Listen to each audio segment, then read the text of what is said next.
Governor DeSantis celebrating the start of his second term in office. He took the oath before noon on the steps of the old Capitol.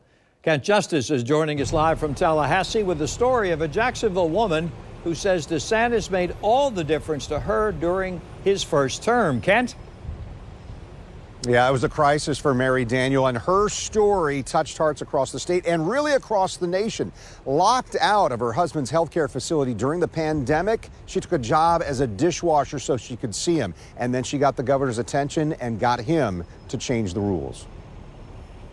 I've always felt a key to what I needed to get accomplished went through him. And so from the very beginning of March 2020, I knew I needed to speak with him. Mary Daniel is one of the more than 3,000 who attended today's swearing-in ceremony in Tallahassee. She was there for the ceremony and for the chance to continue advocating. She has developed a relationship with the governor in the past few years as she fought to help caregivers see their loved ones in assisted living facilities during the pandemic. What was the story you told him? Because obviously you have that moment, you've got to put the most important parts into a short story, right?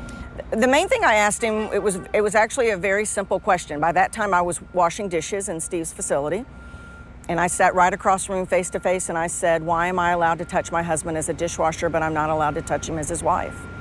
And he said, I don't know, but we're going to do something about that. Mary Daniel's husband, Steve, passed away just 3 weeks ago, and she lives with no regrets concerning her fight to gain access to him. She took a job as a dishwasher to get into the facility and took that story to the governor's office. The truth is, it got me in a little bit more. I was already in, but it helped so many, literally tens of thousands of people in the state of Florida. Daniel's efforts saw a new law open up things for loved ones and essential caregivers. It's something she knows has made a difference in other people's lives, too. It's also why she supports Ron DeSantis so fiercely. In a press conference that we had when he announced that we were reopening, he was visibly moved by the fact that maybe some of his decisions may have done more harm than good.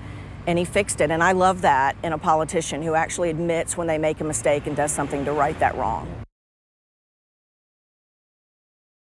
In Tallahassee, we're across the street from the Donald L. Tucker Civic Center. This is where the inaugural ball and gala is happening. This is where lots and lots of people in tuxedos and suits and ball gowns are lining up to enjoy some of the celebration. There is still a line of cars trying to make its way here.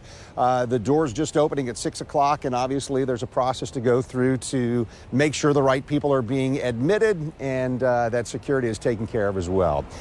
Yes, Mary Daniel is among those who is attending tonight. She said she was very excited about that opportunity. She also says she's excited for Governor DeSantis to someday be in the White House because she believes he would help get her essential caregivers bill across the finish line on a federal level as well. Live in Tallahassee, Kent Justice, Channel 4, the local station. Kent, thank you. If you missed Governor DeSantis' inauguration, we have posted his entire speech on the homepage of news4jax.com. And inside the story, we've also posted the entire ceremony for you to watch and a transcription of what the governor said in his inaugural address.